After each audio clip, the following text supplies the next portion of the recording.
Hello everyone and सुगम welcome back. तो कैसे हो आप सब? आई होप आप सब अच्छे होगी। स्वागत है आप सभी का आपके अपने एसपी स्टडी यूट्यूब चैनल पर। तो गाइस, आज हम आपके लेकर आए हैं जो इकोनॉमिक्स का आपका फर्स्ट चैप्टर है, माइक्रो इकोनॉमिक्स एंड इंट्रोडक्शन। तो इस चैप्टर को आज हम पूरा कवर करने वाले हैं। जितने भी आपके इम्पोर्टेंट क्वेश्चन है, जो भी इसमें से इम्पोर्टेंट जो आपके टॉपिक है, वो सारा कुछ आपको पढ़ाया जाएगा। तो वीडियो आपको पूरा देखना है। इस वीडियो को आप बिल्कुल भी स्किप ना करें। पूरा मैं आपको बताऊंगी कौन कौन सी चीज़ें इसमें इम्पोर्टेंट है और कितना आपको पढ़ना। फर्स्ट चैप्टर पूरा इसी वीडियो में आपका कंप्लीट होने वाला है। आपको इधर उधर भागने की ज़रूरत नहीं है।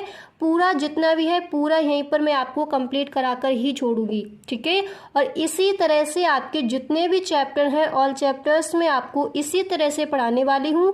तो यदि आप चैनल पर पहली बार आए हो तो चैनल को सब्सक्राइब कर लो, बेल आइकन को भी प्रेस कर देना ताकि वीडियो की जो भी नोटिफिकेशन हो सबसे पहले आपके पास पहुँचे।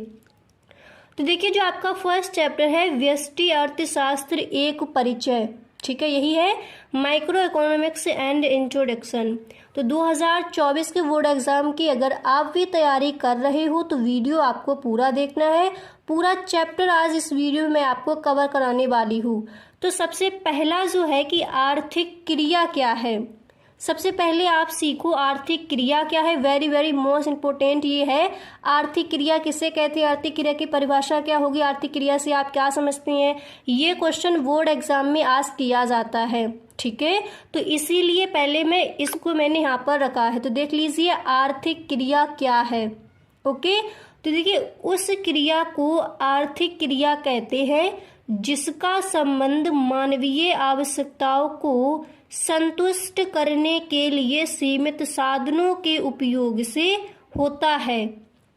ओके, आर्थिक क्रिया हम किसे कहेंगे, जिसका समय यानी जो मानव की आवश्यकताएं हैं, उन आवश्यकताओं की पूर्ति करने के लिए जो हमारे पास रिसोर्सेस हैं, जो साधन हैं, वो कम हैं। तो सीमित साधनों के उपयोग से, जो साधन है रिसोर्सेज जो कम है, उनके सीमित साधनों के उपयोग से जो हमारी क्रिया करते हैं उसी को हम बोलते हैं आर्थिक क्रिया। आर्थिक यानी पैसे से रिलेटेड, ठीक है। तो आर्थिक क्रिया क्या है अच्छे से समझ आ गया। उस क्रिया को हम आर्थिक क्रिया कहेंगे जिसका संबंध मानवीय यानी जो हम लोग हैं उनकी आवश्यकताओं को संतुष्ट यानी आवश्यकताओं की पूर्ति करने के लिए सीमित साधनों के उपयोग से होता है, वो हो जाती है आर्थिक क्रिया। क्लियर हुआ इतना।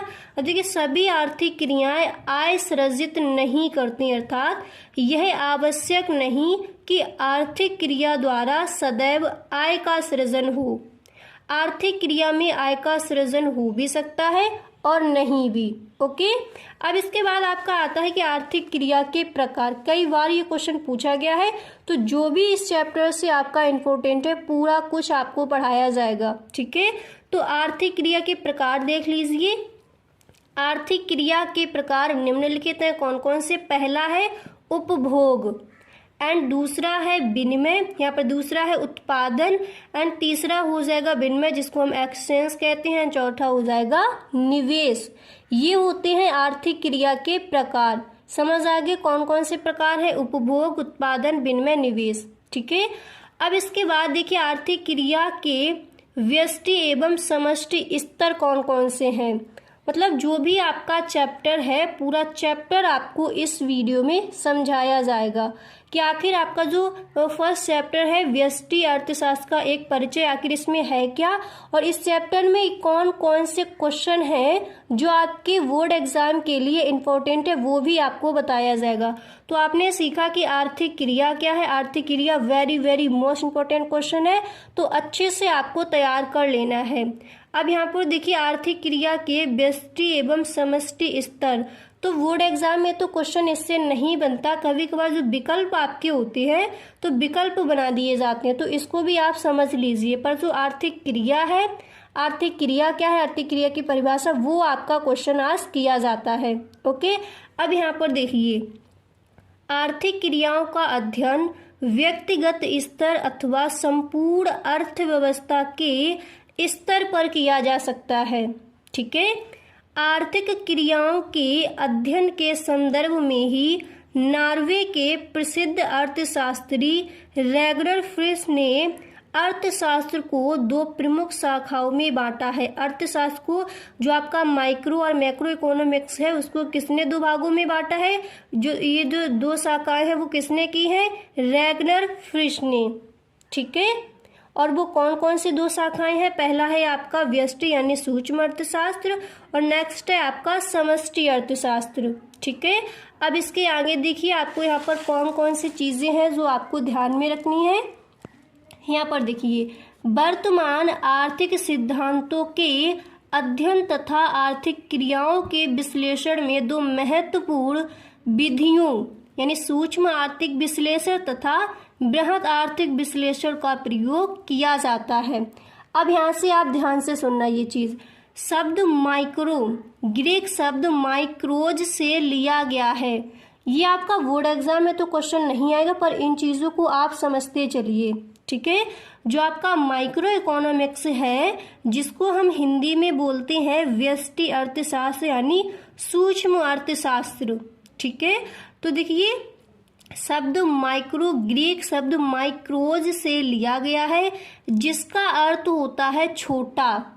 ओके, जिसका अर्थ क्या होता है? छोटा। तथा शब्द मैक्रो ग्रीक भाषा के मैक्रोज से लिया गया है। ठीक है, जिसका अर्थ होता है विशाल यानी बड़ा। तो आपको समझ आया कि माइक्रो और मैक्रो का अर्थ क्या है। ओके, अब यहाँ पर आप देखिए कि व्यष्टि अर्थशास्त्र क्या है। जो आपका चैप्टर का जो नेम है कि व्यष्टि अर्थशास्त्र का एक परिचय यानी मैक्रो इकोनॉमिक्स एंड इंट्रोडक्शन। तो देखिए व्यष्टि अर्थशास्त्र आखिर है क्या? अब यहाँ पर देखिए, तो व्यष्टि अर्थशास्त्र केवल एक व्यक्तिगत इकाई की आर्थिक क्रियाओं का अध्ययन किया जाता है। व्यष्टि अर्थशास्त्र यानी छोटा अर्थशास्त्र, इस तरह भी आप बोल सकते हो। तो व्यष्टि अर्थशास्त्र केवल एक व्यक्तिगत इकाई यानी जैसे एक व्यक्ति की जो आय है उसका अगर हम अध्ययन करेंगे तो वो किसके अंदर करेंगे? व्यष्टि अर्थशास्त्र के अंदर। और यहीं पर अगर हम कहें पूरे देश की जो आय है, पूरे राष्ट्र की जो आय है, अगर हम उसका अध्ययन करेंगे तो वो हो जाता है हमारा समष्टि अर्थशास्त्र, जिसको हम हिंदी में बोलते हैं विशाल अर्थशास्त्र, इस तरह भी बोल सकते हैं। तो व्यष्टि अर्थशास्त्र समझ आया? व्यष्टि अर्थशास्त्र केवल व्यक्तिगत इकाई की आर्थिक क्रियाओं का अध्ययन किया जाता है। देखिए उदाहरण के लिए इसको आप समझिए, अब आपको अच्छे से यहाँ से आपको क्लियर हो जाएगा। ठीक है, एक उपभोक्ता का व्यवहार, तो ये किसके अंदर इसका अध्ययन किया जाएगा? व्यष्टि अर्थशास्त्र के अंदर। एक उत्पादक अथवा एक फर्म द्वारा उत्पादन क्रिया आदि अनेक ऐसी आर्थिक क्रियाएं हैं जो व्यक्तिगत आर्थिक इकाई से संबंधित है, जिनका अध्ययन व्यष्टि अर्थशास्त्र में किया जाता है। ठीक है, अब इसके बाद देखिए व्यष्टि अर्थशास्त्र की परिभाषा को अब आप समझिए कि व्यष्टि अर्थशास्त्र की परिभाषा क्या हो जाएगी। ओके, तो देखिए व्यष्टि अर्थशास्त्र की परिभाषा बोल्डिंग के शब्दों में, ये आपके अर्थशास्त्री हैं तो देखिए इन्होंने व्यष्टि अर्थशास्त्र की परिभाषा को किस तरह समझाया है। तो सूक्ष्म अर्थशास्त्र, व्यष्टि अर्थशास्त्र को हम क्या बोल सकते हैं? सूक्ष्म यानी छोटा अर्थशास्त्र। तो सूक्ष्म अर्थशास्त्र आर्थिक विश्लेषणों की वह शाखा है जो व्यक्तिगत इकाई के आर्थिक व्यवहार का अध्ययन है, ना कि इकाइयों के समूह का। ठीक है, तो जो आपके बॉल्डिंग है उन्होंने व्यष्टि अर्थशास्त्र की परिभाषा को इस तरह से बताया है। अब इसके बाद यहीं आप देख लीजिए समष्टि अर्थशास्त्र यानी मैक्रो इकोनॉमिक्स क्या है। तो देखिए समष्टि अर्थशास्त्र संपूर्ण अर्थव्यवस्था के, यहाँ पर आप समझिए समष्टि अर्थशास्त्र संपूर्ण अर्थव्यवस्था के स्तर पर आर्थिक क्रियाओं का अध्ययन करता है।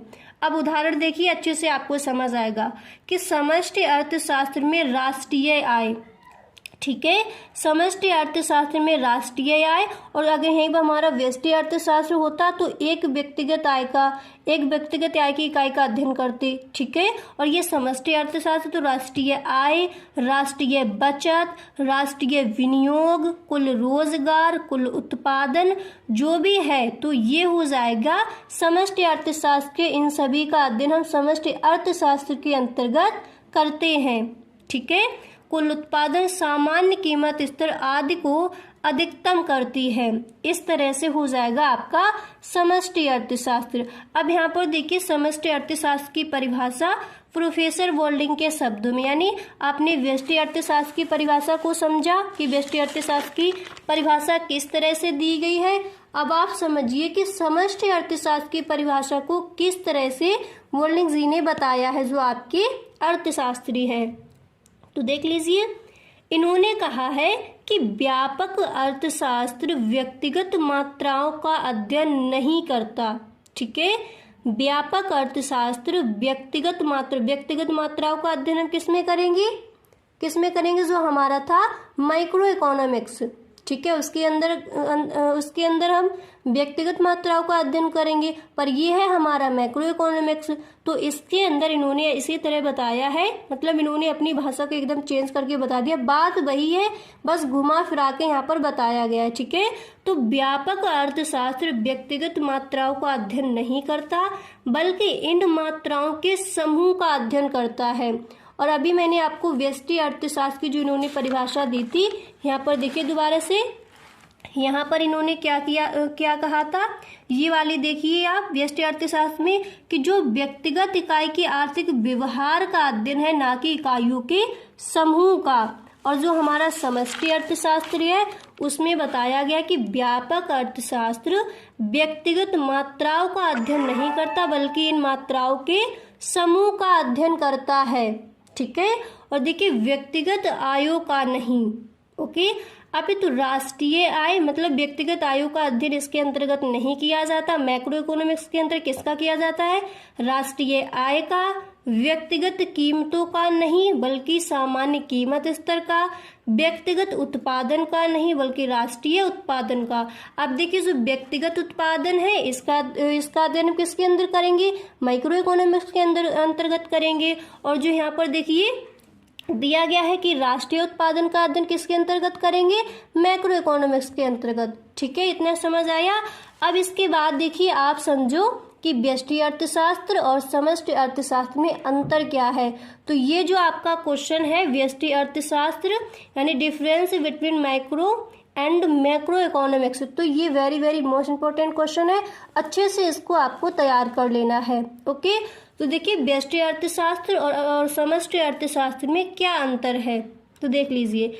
व्यष्टि अर्थशास्त्र में व्यक्तिगत स्तर पर आर्थिक समस्या का अध्ययन किया जाता है, जैसे एक उपभोक्ता, यानी ये हमारा कैसा अर्थशास्त्र है, सूक्ष्म अर्थशास्त्र।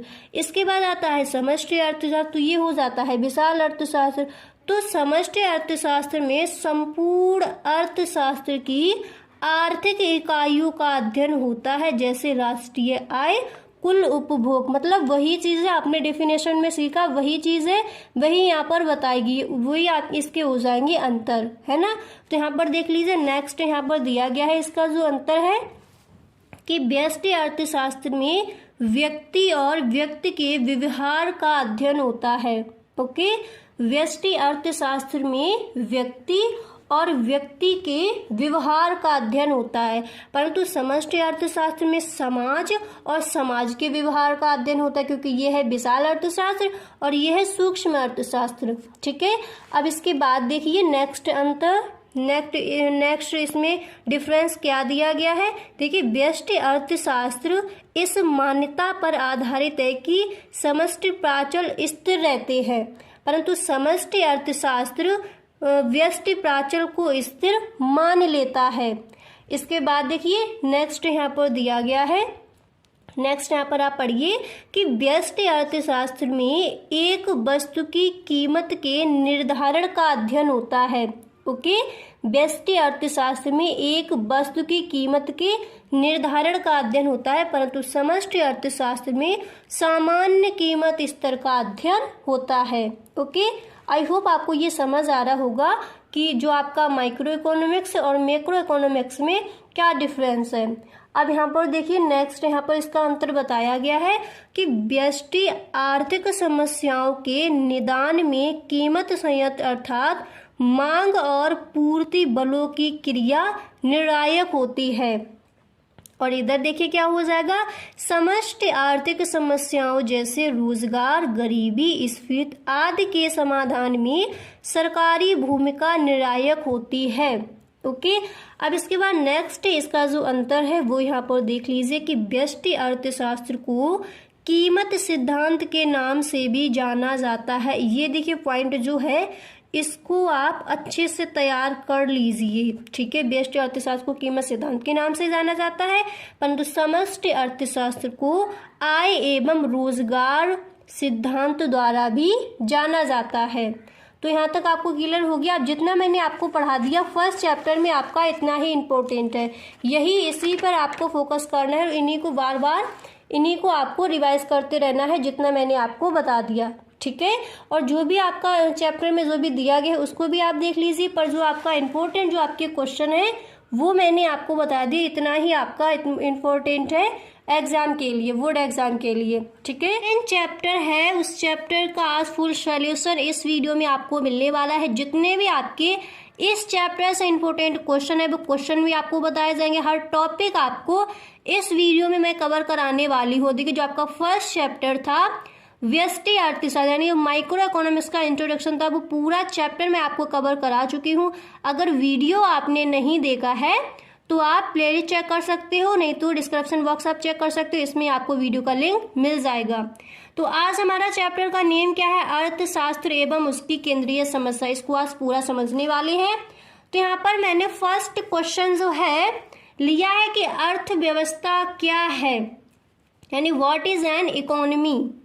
तो इकोनॉमी क्या है, ये देखिए जो आपका क्वेश्चन है अर्थव्यवस्था क्या है, तो ये आपका बोर्ड एग्जाम में आज किया जाता है, ठीक है। तो अच्छे से समझना। देखिए एक अर्थशास्त्र ऐसी व्यवस्था को प्रदर्शित करती है जिसके अंतर्गत उस क्षेत्र के व्यक्ति अपनी आजीविका अर्जित करने के लिए अलग अलग यानी भिन्न भिन्न आर्थिक क्रियाएं करते हैं, ठीक है। एक व्यवस्थित डेफिनेशन आप इस तरह से लिखोगे कि एक अर्थव्यवस्था ऐसी व्यवस्था को प्रदर्शित करती है जिसके अंतर्गत उस क्षेत्र के व्यक्ति यानी उस क्षेत्र के जो लोग हैं अपनी आजीविका अर्जित यानी जमा करने के लिए अलग अलग आर्थिक क्रियाएं करते हैं, उसी को हम बोलते हैं इकोनॉमी। क्लियर हुआ इतना। अब इसके बाद आप देखिए अर्थव्यवस्था के प्रकार यानी टाइप्स ऑफ इकोनॉमिक्स। तो देखिए अर्थव्यवस्था के कौन कौन से प्रकार हैं समझिए यहाँ पर। तो देखिए अर्थव्यवस्था के 3 प्रकार हैं, वो कौन कौन से हैं। पहला है पूंजीवादी अर्थव्यवस्था जिसको हम बोलते हैं बाजार अर्थव्यवस्था, एंड नेक्स्ट है समाजवादी अर्थव्यवस्था, एंड तीसरी हो जाएगी मिश्रित अर्थव्यवस्था। और हमारे भारत की हमारे यहाँ की अर्थव्यवस्था कैसी अर्थव्यवस्था है, मिश्रित अर्थव्यवस्था है। ये क्वेश्चन भी आज किया जाता है, ठीक है। अब यहाँ पर देखिए नेक्स्ट, हाँ यहाँ पर देखिए नेक्स्ट आपका है कि आर्थिक समस्या क्या है। ओके, आर्थिक समस्या क्या है यानी what is an economics problem. तो इसको समझिए कि आर्थिक समस्या हम किसे कहेंगे। तो विभिन्न आवश्यकताओं की पूर्ति करने के लिए सीमित साधनों के प्रयोग से उत्पन्न चयन की समस्या को ही आर्थिक समस्या कहते हैं। ये मैंने कई बार आपको समझाया है कि आखिर आर्थिक समस्या हम किसे कहेंगे। देखिए विभिन्न आवश्यकताओं यानी अलग अलग आवश्यकताओं की पूर्ति करने के लिए जो हमारे पास रिसोर्सेस हैं, साधन है, वो सीमित हैं। तो सीमित साधनों के प्रयोग से जो चयन की यानी चुनाव की जो समस्या उत्पन्न होती है उसी को हम आर्थिक समस्या कहते हैं। अब जैसे मान लीजिए आप मार्केट जाते हो, ठीक है, और आपके पास 10 रुपए हैं और उन 10 रुपए में आपको पेन भी चाहिए और आपको कोई बुक है वो भी चाहिए। तो देख लीजिए जैसे जब आप चुनाव करोगे, जब चयन करोगे वस्तुओं का कि आपको कौन सी चीज़ ज़्यादा इम्पोर्टेंट है, आपको पेन ज़्यादा इम्पोर्टेंट है, पेन लेना आवश्यक है, या फिर आपकी बुक लेना आपको आवश्यक है। तब जब आप चीज़ों का चुनाव करते हो यानी सीमित आपके पास साधन जो है वो सीमित है, जैसे रुपए आपके पास 10 ही हैं और जो आपकी आवश्यकताएं हैं वो अलग अलग है। उन आवश्यकताओं की पूर्ति करने के लिए सीमित साधनों के प्रयोग से जो आपकी समस्या उत्पन्न होगी, चयन करोगे, जब चुनाव करोगे तो जब आपकी समस्या उत्पन्न होती है उसी को हम बोलते हैं आर्थिक समस्या। समझ आ गया। अब जैसे मान लीजिए आपको कॉपी लेनी या फिर पेन लेना, तो जब उसमें आप चुनाव करोगे तो फिर वहां पर जो आपको समस्या उत्पन्न होती है वही हमारी कहलाती है आर्थिक समस्या। क्लियर हुआ इतना? उदाहरण देख लीजिए, यहाँ पर मैंने उदाहरण भी लिख दिया है। तो जैसे एक किसान के पास 1 एकड़ भूमि है और साधन के रूप में भूमि सीमित है जिसके अनेक वैकल्पिक प्रयोग है। भूमि पर गेहूं उगाया जा सकता है अथवा गन्ना, किंतु सीमित भूमि पर दोनों फसलें एक साथ नहीं उगाई जा सकती। अतः किसान को यह चुनाव करना होगा कि वह अपने खेत में कौन सी फसल उगाए ताकि उसे अधिकतम लाभ प्राप्त हो। इस प्रकार साधन की सीमितता एवं साधन के वैकल्पिक प्रयोग चुनाव की समस्या उत्पन्न करते हैं। ठीक है, अब आपको अच्छे से क्लियर हो गया कि आर्थिक समस्या क्या है। अब यहाँ पर देख लीजिए आपकी डेफिनेशन दी है कि एरिक रोल ने इसकी परिभाषा क्या दी है, यानी आर्थिक समस्या क्या है, एरिक रोल ने इसके बारे में क्या कहा है।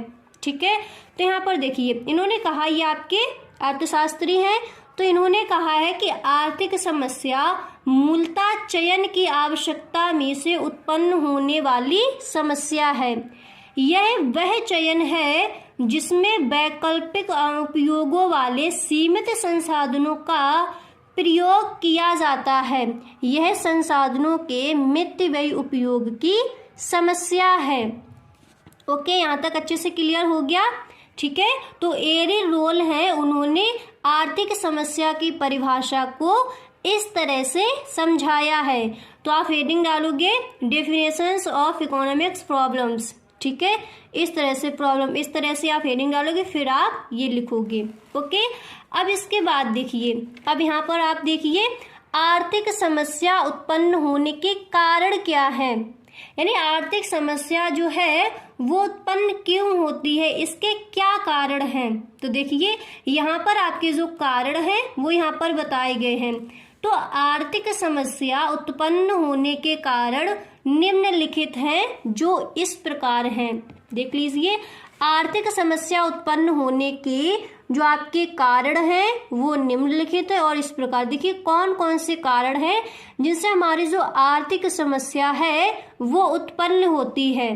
ठीक है, तो देखिए फर्स्ट यहाँ पर आपका दिया गया है असीमित आवश्यकताएं। जब हमारे पास आवश्यकताएं असीमित होती हैं और जो साधन है, जो रिसोर्सेस हैं वो हमारे पास सीमित है, तो उससे क्या होता है, आर्थिक समस्या उत्पन्न होती है।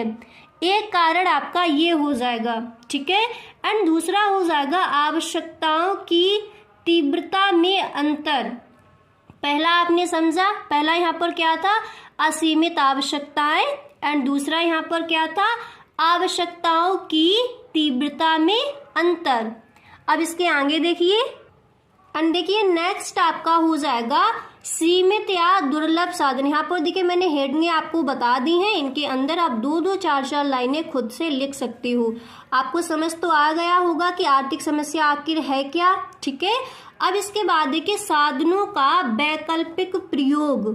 ओके, इसके बाद जो आपका नेक्स्ट कारण है वो यहाँ पर दिया गया है चयन या चुनाव की समस्या।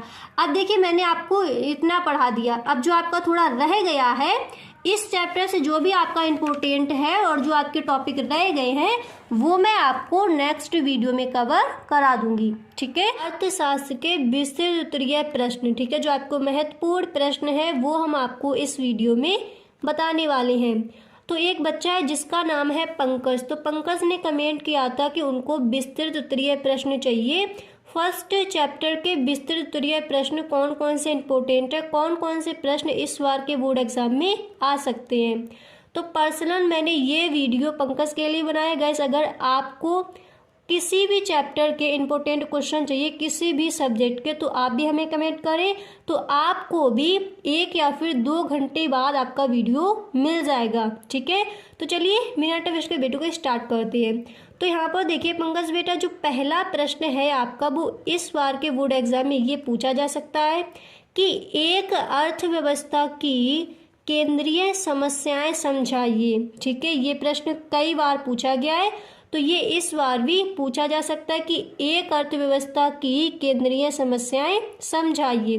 तो देखिए इस प्रश्न का आंसर आप किस तरह से लिखोगे, तो आप लिखोगे कि अर्थव्यवस्था से अभिप्राय उस आर्थिक प्रणाली से है जिसके द्वारा समाज की समस्त आर्थिक क्रियाओं का संचालन किया जाता है।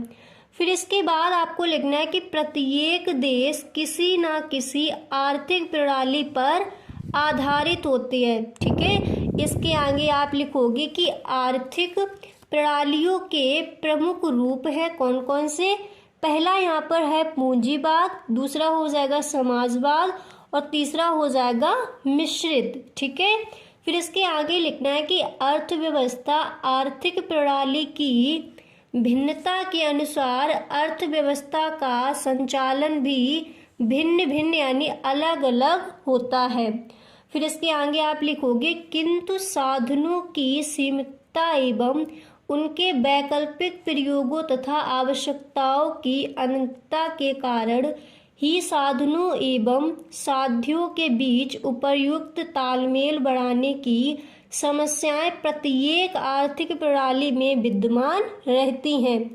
इन्हें ही अर्थव्यवस्था की केंद्रीय या मूलभूत समस्याएं कहते हैं। तो ये देखिए आपका विस्तृत उत्तरीय प्रश्न है, तो इसको इतना छोटा करके आप नहीं लिख सकते। ठीक है, तो इसको आपको थोड़ा बड़ा करके लिखना है। तो देखिए मतलब विस्तृत में लिखना है तो थोड़ा बड़ा चढ़ाकर आप लिख कर आओगे। ठीक है, तो मैंने यहाँ पर लॉन्ग में आपको बताया है, अभी कई हेडिंगें भी बताई हैं, तो इस प्रश्न का जो आंसर है वो आप इस तरह से लिख कर आओगे। ठीक है, अब देखिए आपको इस तरह से लिखना है कि अर्थव्यवस्था की केंद्रीय समस्याएं। ठीक है, फिर आप लिखोगे 3 मौलिक समस्याएं। ठीक है, अर्थव्यवस्था की जो केंद्रीय समस्याएं हैं, जो सेंट्रल प्रॉब्लम्स हैं, वो 3 हैं। ठीक है, 3 मौलिक समस्याएं कौन कौन सी? क्या उत्पादन किया जाए तथा कितनी मात्रा में किया जाए। पहली समस्या ये है कि क्या उत्पादन किया जाए और उत्पादन किया भी जाए तो कितनी मात्रा में किया जाए। दूसरी समस्या है कि उत्पादन कैसे किया जाए। तीसरी समस्या यहाँ पर दी गई है कि उत्पादन किसके लिए किया जाए। ठीक है, समझ आ गया। फिर इसके बाद देखिए आपको हेडिंग डालनी है यहाँ पर कि क्या उत्पादन किया जाए तथा कितनी मात्रा में किया जाए। ये हेडिंग डालने के बाद आप यहाँ पर लिखोगे कि अर्थव्यवस्था की पहली केंद्रीय समस्या का संबंध चयन की समस्या से है। ठीक है, चयन यानी चुनना। ठीक है, चुनने की समस्या से है। प्रत्येक अर्थव्यवस्था की सबसे पहली समस्या यह है कि कौन सी वस्तुओं और सेवाओं का उत्पादन किया जाए जिससे व्यक्तियों की अधिकतम आवश्यकताओं को पूरा किया जा सके। फिर देखिए इसके बाद आप लिखोगे कि साधनों की सीमितता एवं उनके वैकल्पिक प्रयोग के कारण प्रत्येक अर्थव्यवस्था को यह चुनाव करना पड़ता है कि किन आवश्यकताओं को संतुष्ट किया जाए और किन आवश्यकताओं को छोड़ा जाए। अब यहाँ पर देखिए जैसे मैंने इस हेडिंग को डाला कि क्या उत्पादन किया जाए तथा कितनी मात्रा में किया जाए, तो अगर आप इतना बड़ा नहीं लिखना चाहते इसमें तो आप थोड़ा शॉर्ट कर सकते हो, पर ऐसा नहीं है कि आप हेडिंग ही डालकर आप लिखकर ही नहीं आते हो। अगर एक अर्थव्यवस्था की केंद्रीय समस्याएं आपसे विस्तृत में ये प्रश्न आज किया जाता है, अगर इस बार के बोर्ड एग्जाम में ये प्रश्न आज से किया जाए तो फिर देखिए जैसे मैंने यहाँ पर आपको बताया है इस तरह से आपका प्रश्न है। फिर आप यहाँ पर देखिए इस तरह से यहाँ पर लिखोगे कि अर्थव्यवस्था की केंद्रीय समस्याएं, उसके बाद आप देखिए इस तरह से आपको ये हेडिंग डालनी ही पड़ेगी अगर विस्तृत में आपका ये प्रश्न पूछा जाए। ठीक है, अब इसके बाद देखिए जो नेक्स्ट हेडिंग है वो आपको डालनी है उत्पादन कैसे किया जाए। ओके, ऐसा नहीं है कि आप हेडिंग ही ना डाल के आओ, तो फिर इससे आपको फुल मार्क्स नहीं मिलेंगे। ठीक है, ये चीज़ आपको अच्छे से ध्यान रखनी है। इसके बाद देखिए नेक्स्ट हेडिंग डालोगे उत्पादन कैसे किया जाए, तो फिर इसमें आप लिखोगे कि अर्थव्यवस्था के सामने दूसरी समस्या यह आती है कि चयनित वस्तु का उत्पादन कैसे किया जाए। वास्तव में यह तकनीक के चुनाव की समस्या है। उत्पादन की तकनीक दो प्रकार की होती है। अब यहाँ पर देखिए, अगर आप शॉर्ट में लिखना चाहती हो तो फिर ये जो दो तकनीकी हैं इनको आप फिर मत लिखिए, ठीक है, मैंने यहाँ पर आपको बता दी है। तो दो तकनीकी कौन कौन सी हैं? पहली है श्रम प्रधान तकनीकी और दूसरी है पूंजी प्रधान तकनीकी, ठीक है। तो यहाँ पर देखिए, उत्पादन कैसे किया जाए, इस समस्या के समाधान के लिए हमें वह तकनीकी अपनानी होगी जिसमें सीमित साधन का प्रयोग कम हो। यदि दोनों उत्पादन, ठीक है, यदि दोनों उत्पादन, फिर देखिए इसके बाद आपको लिखना है यदि दोनों उत्पादन तकनीकों द्वारा उत्पन्न उत्पादन समान हो तो अधिक कुशल तकनीक उसे कहा जाएगा, ठीक है। फिर इसके आगे आप लिखोगे जो देश के सीमित साधनों की कम से कम मात्रा का उपयोग करे। अब इसके बाद जो आपकी नेक्स्ट हेडिंग थी, जो नेक्स्ट आपकी समस्या थी, जो नेक्स्ट आपकी प्रॉब्लम्स थी, वो क्या थी? सेंट्रल प्रॉब्लम की उत्पादन किसके लिए किया जाए, ठीक है। तो देखिए इसमें आपको लिखना है, इस तरह से आप हेडिंग डालोगे उत्पादन किसके लिए किया जाए। तो फिर इसमें आप लिखोगे कि अर्थव्यवस्था में क्या, कितना और कैसे, ठीक है, अर्थव्यवस्था में क्या, कितना और कैसे जैसी समस्याओं का समाधान के बाद यह समस्या उत्पन्न होती है कि उत्पादन किसके लिए किया जाए, अर्थात उत्पादन का वितरण कैसे किया जाए, ठीक है। तो देखिए जो ये वाला आपका प्रश्न है, तो इस प्रश्न का आंसर आप इस तरह से लिखकर आओगे बोर्ड एग्जाम में। ओके, इतना समझ आ गया। तो इकोनॉमिक्स के जो आपके प्रीवियस ईयर क्वेश्चन है वो इस वीडियो में आपको हम बताने वाले हैं, तो देख लीजिए। अतलग उत्तरीय प्रश्न जो आपके थे वो मैंने आपको बता दिए। अगर आपने वीडियो नहीं देखा है तो आप प्लेलिस्ट चेक कर सकते हो, ठीक है, वहां पर आपको वीडियो मिल जाएगा।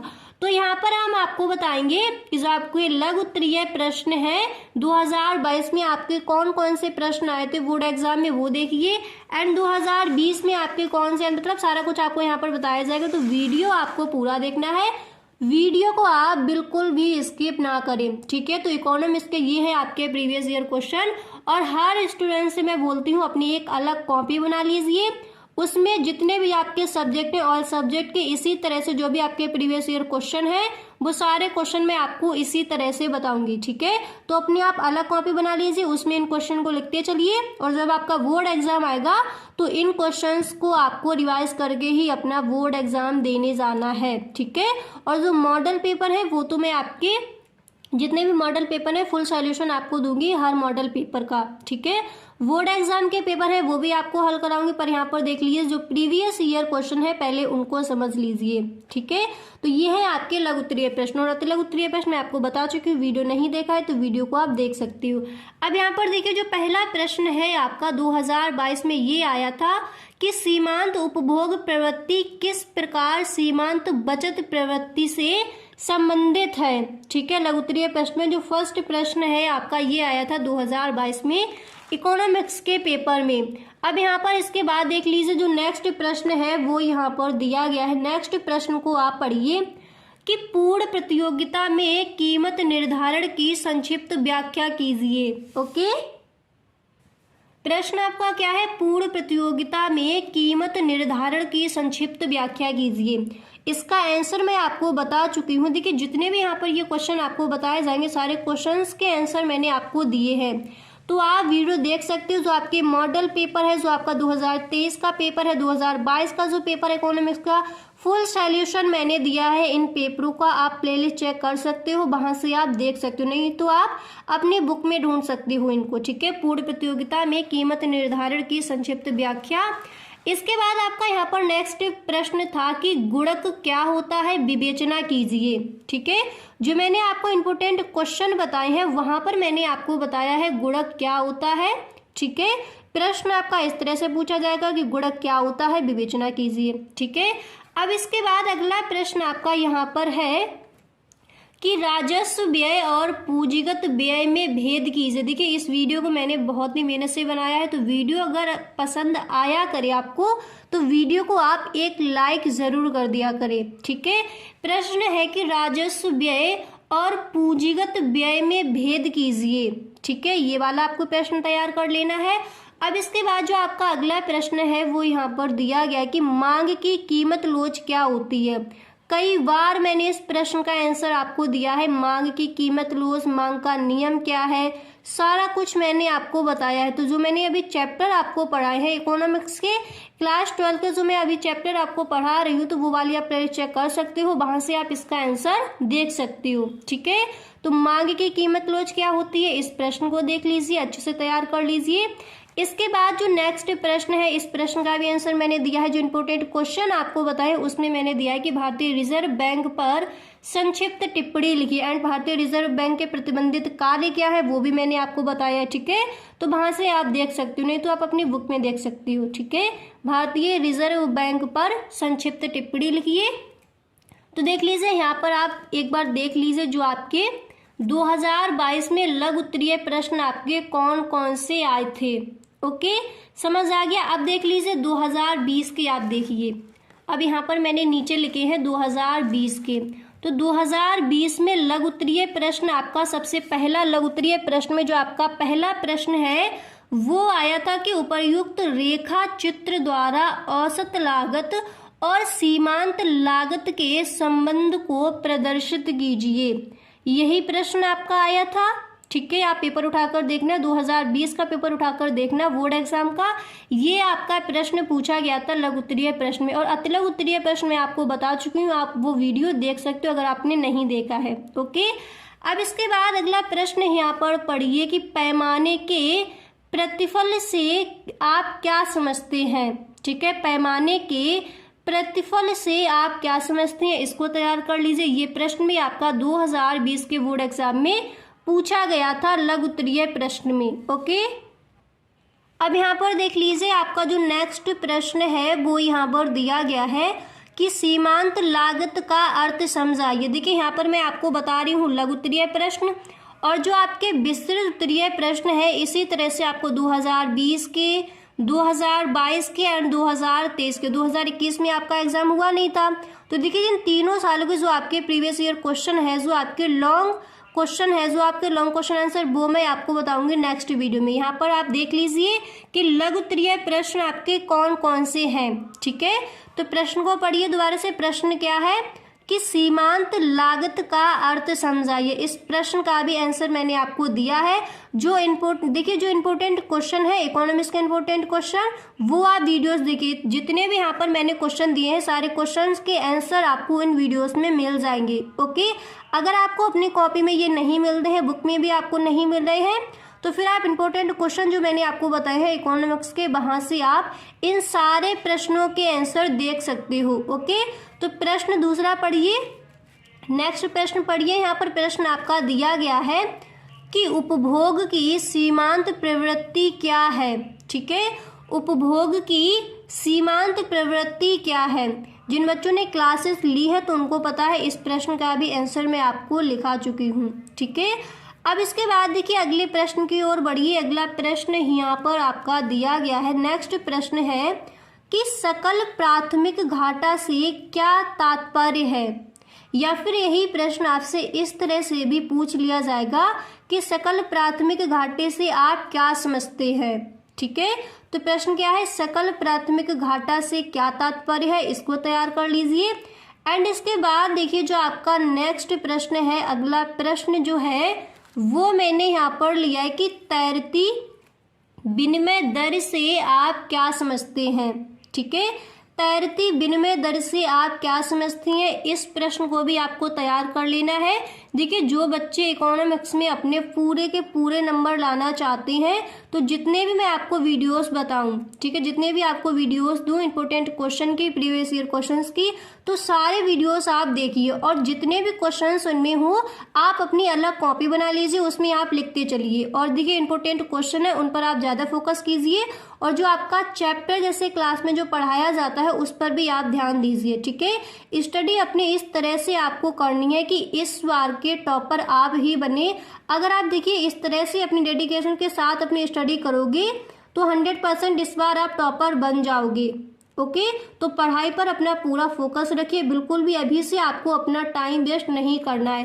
तो देखिए जैसे मैंने आपको बताया था यहाँ पर इकोनॉमिक्स के, ओके, इसी तरह से आपके जितने भी सब्जेक्ट हैं, ऑल सब्जेक्ट के जितने भी आपके प्रीवियस ईयर क्वेश्चन हैं एंड जो आपके इंपॉर्टेंट क्वेश्चन है, मॉडल पेपर है, सारा कुछ आपको बताया जाएगा इसी चैनल पर। तो अगर आप चैनल पर पहली बार आए हो, चैनल को सब्सक्राइब कर लेना, बेल आइकन को भी प्रेस कर देना ताकि वीडियो की जो भी नोटिफिकेशन हो सबसे पहले आपके पास पहुंचे। ओके, वीडियो पसंद आया हो तो वीडियो को एक लाइक जरूर कर दे। Okay, thank you.